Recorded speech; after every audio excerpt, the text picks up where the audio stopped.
आप सभी ने तो मुझे पंचिंग बैग समझ लिया है।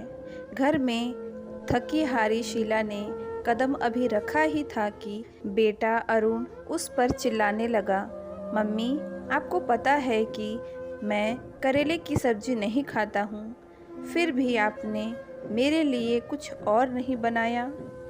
बहुत ज़ोर से भूख लगी है। घर में फ्रूट्स भी आप नहीं रखती। एक तो कॉलेज में आज प्रोफेसर ने पका दिया और फिर थके हारे आओ तो घर में कुछ मिलता ही नहीं। पीछे पीछे बेटी राशि भी कमरे से बाहर आ गई।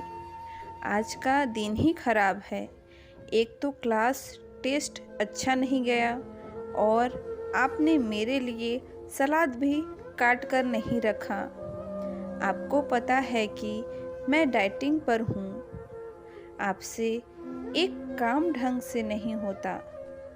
अरुण ने राशि की बात का समर्थन किया।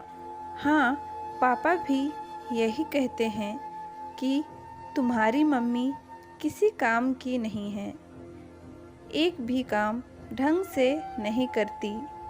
और रही सही कसर बच्चों की दादी ने पूरी कर दी। मेरा बेटा कभी गलत कह ही नहीं सकता। दो ही बच्चे हैं और उनकी भी ज़रूरतों का ख्याल नहीं रख पाती है। कितने दिनों से कह रही है कि मेरे घुटनों में बहुत दर्द है, अर्थो तेल ला दो।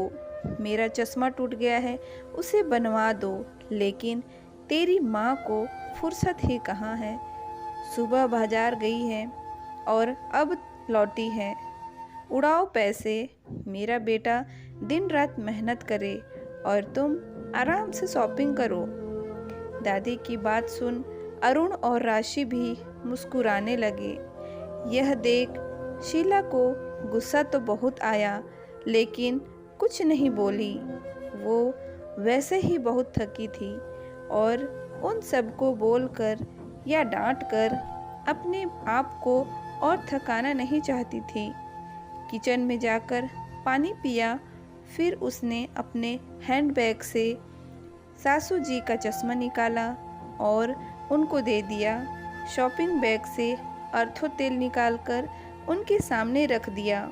फ्रूट्स निकाला और धोकर फ्रूट बास्केट में रख दिया।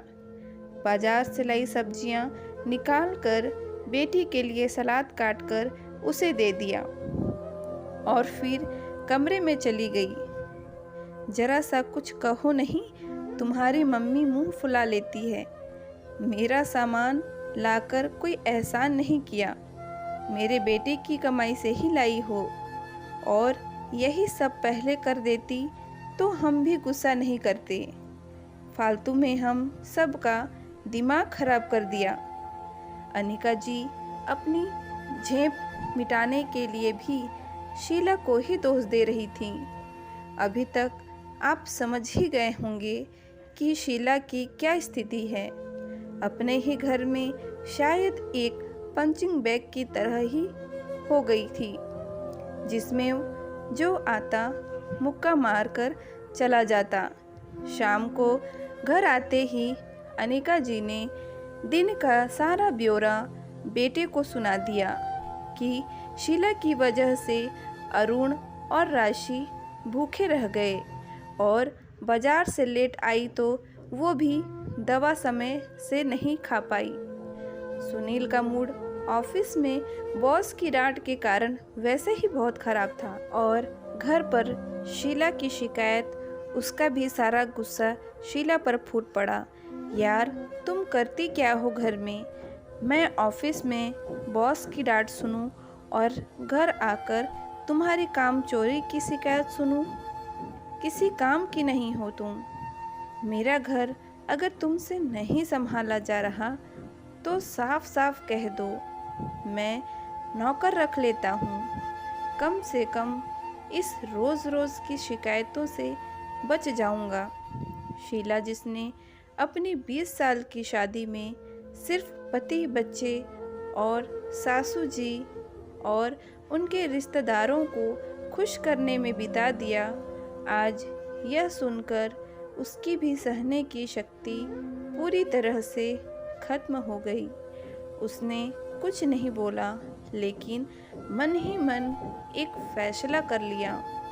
उसने 2-4 जगह फ़ोन किया और रात का काम ख़त्म किया और सो गई। सुबह शीला के घर में एक बार फिर अरुण, राशि, सुनील और अनिका जी के चिल्लाने की आवाज़ सुनाई दे रही थी।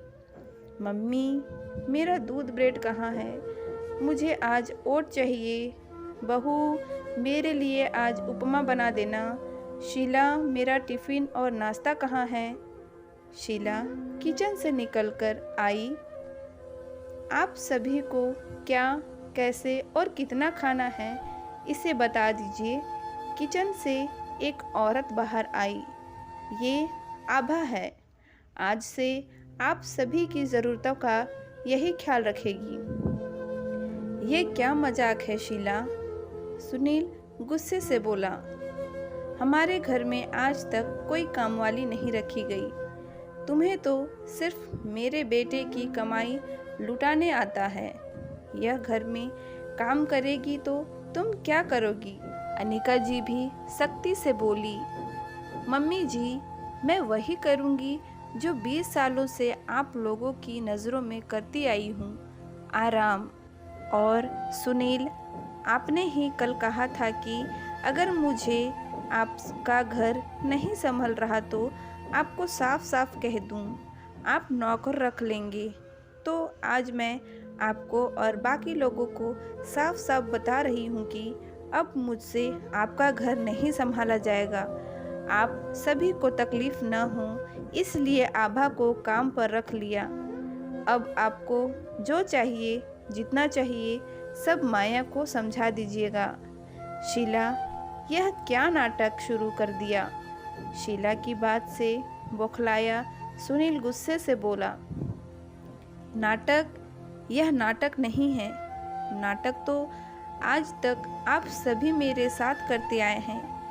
आप पति बनने का, सासू जी माँ बनने का, और अरुण और राशि अब उन्हें क्या कहें। आज तक जिस घर को अपना समझकर संभालती आई, कल पता चला कि वो तो मेरा है ही नहीं। मेरी औकात इस घर में एक नौकर की ही है, या फिर शायद उससे भी बुरी। सुबह से लेकर रात तक सिर्फ और सिर्फ आप लोगों के बारे में सोचती, चिंता करती, लेकिन कभी बदले में मीठे 2 बोल नहीं मिलते। सासू माँ को देखकर, मम्मी जी, मैं बाजार घर की, आपकी, बच्चों की और आपके बेटे की ज़रूरतों का सामान लेने गई थी। आपके बेटे की कमाई से अपने लिए कुछ नहीं लाई। थकी हारी धूप में घर आई, किसी ने एक गिलास पानी भी नहीं पूछा। उल्टा शिकायतों का बैग लेकर सब शुरू हो गए मुझ पर चिल्लाना। अरुण के कॉलेज में कुछ गलत हुआ तो उसका गुस्सा मेरे ऊपर निकाल दिया। राशि का पेपर खराब हुआ तो उसने भी अपना गुस्सा मुझ पर निकाल दिया। सुनील को बॉस से डांट पड़ी तो उसका फ्रस्ट्रेशन मुझ पर निकाल दिया। और मम्मी जी, इन्हें पता नहीं मुझसे कौन से जन्म की खुन्नस है। कभी आज तक प्यार के 2 मीठे बोल बोले ही नहीं। आप सभी ने मुझे पंचिंग बैग समझ लिया है, जिसका मन करता आता और अपनी भड़ास और चिड़चिड़ापन निकाल कर चल देता। हर बात पर मुझे झिड़क दिया जाता। कभी भी आप लोगों ने मुझसे पूछा कि तुम्हें कोई तकलीफ़ है, तुम्हारी कोई चाहत है? इसमें आप लोगों की कोई गलती नहीं, क्योंकि हम औरतों को अपनी इज्जत करवाना आता ही नहीं। मम्मी जी, आपका बेटा अगर ऑफिस में मेहनत करता है तो मैं भी दिन रात घर में मेहनत करती हूँ।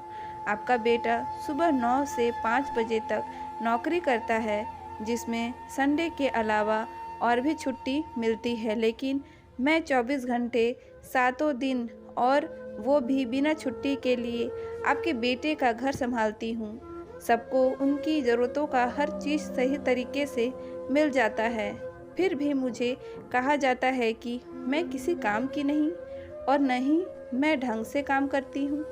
इसलिए मैं आज से और अभी से आपके घर की जिम्मेदारी छोड़ रही हूँ। अपने कमरे में जाते हुए शीला पलटकर बोलती है, सुनील, औरत सारी जिंदगी अपने वजूद को भुलाकर मकान को घर बनाने में लगा देती है और बदले में सिर्फ यही चाहत रखती है कि घर के सभी सदस्य उसे सम्मान दें, उसे प्यार के दो बोल बोलें। लेकिन अफसोस, मैं पूरे घर की ज़रूरतों का ख्याल रखती हूँ, लेकिन तुम सब मिलकर भी अकेली मेरा ख्याल न रख सके। सभी की आंखें शर्म से झुक गई। सच ही तो कहा था शीला ने। सभी ने जाने अनजाने उसे पंचिंग बैग समझ लिया था। दोस्तों, इस कहानी से आपको क्या सीख मिली हमें कमेंट बॉक्स पर ज़रूर बताएं और ये स्टोरी अच्छी लगी हो तो प्लीज़ वीडियो को लाइक करें, शेयर करें एंड सब्सक्राइब करें। Thank you.